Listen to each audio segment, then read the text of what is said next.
Hello மக்களே, நம்மளோட Mahanadi serial இன்றைக்கான எபிசோடில் வந்து செம்ம ட்ராக்கு, சூப்பர் ட்ராக்கு. என்ன அப்படின்னா, விஜய் காவேரி டாம் அண்ட் ஜெரியை வந்து சண்டை போட்டாலுமே நமக்கு பார்க்குறதுக்கு அவ்வளோ நல்லா இருந்தது, சூப்பராக இருந்தது. ரெண்டு பேருமே காரில் வந்து உட்காந்துட்டு வராங்க, அவ்வளோ அழகாக சண்டை போடுறாங்க, அவ்வளோ ஜாலியாக நம்ம பார்க்குறவங்களுக்கு அவ்வளோதான். இதுதான் விக்கான்னா இதுதான். இந்த மாதிரி டாம் அண்ட் ஜெரியை சண்டை போட்டுட்டு அவ்வளோ அழகாக வந்து அவங்க பேசிட்டு வராங்க இல்லையா, அதுதான் விகாவோ விஜய் காவேரின்னு அதுதான் அப்படிங்கிற மாதிரி இருந்தது.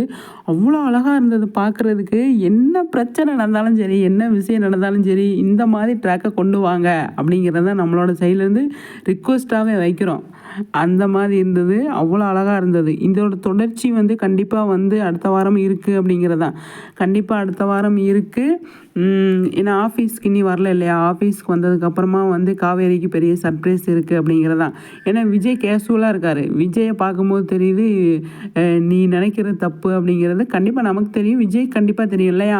அதனால் வந்து விஜய் வந்து காவேரியை வந்து கலாய்க்கிறதுக்காண்டி நிறைய விஷயம் பண்ணிகிட்ருக்காரு. அழகாக வந்து நான் ஓட்டுறேன் வண்டியை அப்படின்னு சொல்லி ஓட்டிகிட்டு வராங்க இல்லையா, அதெல்லாம் பார்க்குறதுக்கு அவ்வளோ அழகாக இருந்தது. அந்த மாதிரி ட்ராக்கை கொண்டு வாங்க. வெண்ணிலா வந்தாலுமே என்ன, அந்த ட்ராக்கை தனியாக வச்சுட்டு இந்த மாதிரி சீன்லாம் அப்பப்போ கொண்டு வாங்க அப்படிங்கிறது தான். என்ன செய்யுது, ஒரு குடும்பமாக இருக்குது சீரியலை, எல்லாத்துக்குமே அங்கங்கே டச் பண்ணணும், கரெக்டு தான். ஆனாலும் எங்களுக்கு விகாவோட இந்த மாதிரி சீன்ஸ்லாம் கொண்டு வாங்க டைரக்டர் சார் அப்படிங்கிறது நம்மளோட ரிக்வெஸ்ட்டு. ஓகே ஃப்ரெண்ட்ஸ், உங்கள் கருத்துக்களை ஷேர் பண்ணுங்கள். நெக்ஸ்ட் வீடியோவில் சந்திக்கிறேன்.